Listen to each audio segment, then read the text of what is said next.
I admit, what I'm about to show you is pretty nerdy, but the Photoshop geeks amongst you might like this. Okay, very simple graphic. It's a single background layer.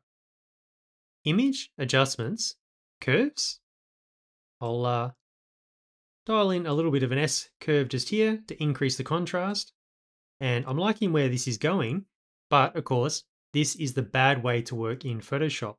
I have made a destructive change to the pixels within this background layer.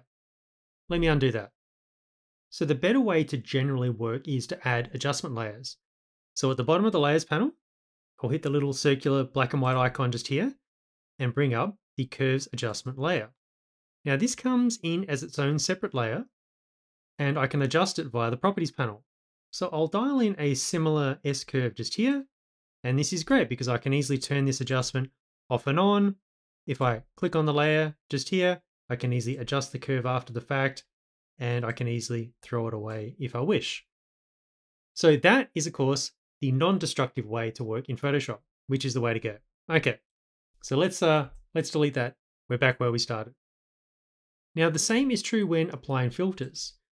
So we've got our background layer just here. Say filter, sharpen, unsharp mask. I'll just run with the defaults here, choose OK. And again, what I have applied here is a destructive change. I have permanently changed the pixels within this layer. So I'll undo that.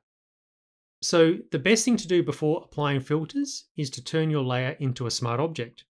I can right mouse click and choose convert to smart object, or I can come up to the filter menu and choose convert for smart filters.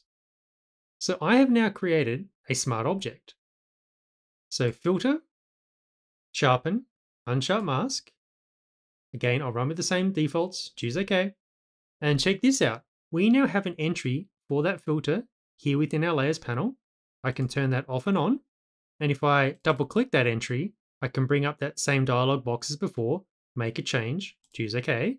And I can easily throw away filters after the fact as well. So I'll just bring that back. So this is fantastic because this is a non-destructive way to work.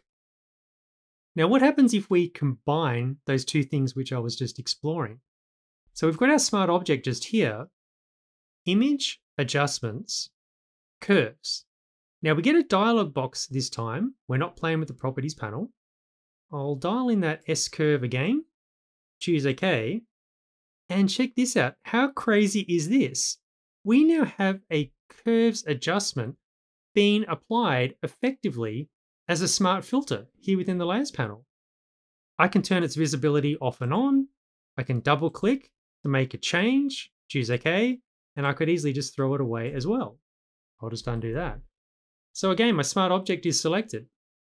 Image adjustments, maybe hue saturation. Let's increase the saturation. Choose OK. Again, it's effectively coming in as a smart filter.